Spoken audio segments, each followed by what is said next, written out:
कोणचा गेट? गेटला आलो आपण आता. हॅलो मित्रांनो, सगळ्यांचं स्वागत आहे के ब्लॉग्समध्ये. आज आपण पुणे युनिव्हर्सिटीला चाललेलो आहे, कारण की जो CETचा फॉर्म होता आपण तो भरला नाही आहे. आपल्या MPच्या ॲडमिशनसाठी आपण पुढचा प्रोसेस बघायला आता पुणे युनिव्हर्सिटीला चाललेलो आहे. ठीक आहे, तर बघू शकता तुम्ही आपण पुणे युनिव्हर्सिटीला चाललेलो आहेत ना. तिकडे गेल्यानंतर बघायचं हे बिना CETचं किंवा बाकी काय असं एजंट होऊ शकतो का, त्याच्याने आपल्याला MBAसाठी प्रोजेक्ट भेटू शकतो. ठीक आहे, आपण तिकडे जाऊन बघूया आता काय होतं.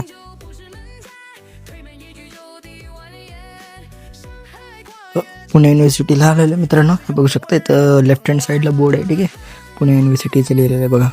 पुणे युनिव्हर्सिटी मेन ब्रांचला आलेलं. पण इथं पाठवलं आम्हाला स्टार्टिंगला. आता इथं वेगळं विचारलं आम्ही, पण आम्हाला फक्त फिरवत होते. आता वैताग आलता ना फिरून फिरून, काय बोलू तुम्हाला सांगितलं, वैताग आलता आम्हाला. आलू गेटला आलो आपण आता. हमको बताया है आलू का गेट जाना है. आलू बनते हैं. हमको आलू का गेट जाना है, ये आलू का गेट पहुंच रहा है इधर. ये है मैडम जिन्होंने हमको पढ़ाया था.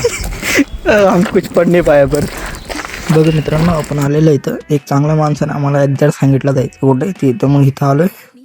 आता इथं पण आम्ही विचारलं, त्याच्यानंतर त्यांनी म्हणते ते इथं पण होणार नाही, म्हणजे ऑनलाईन वगैरे होईन असं तसं त्यांनी म्हणले ते.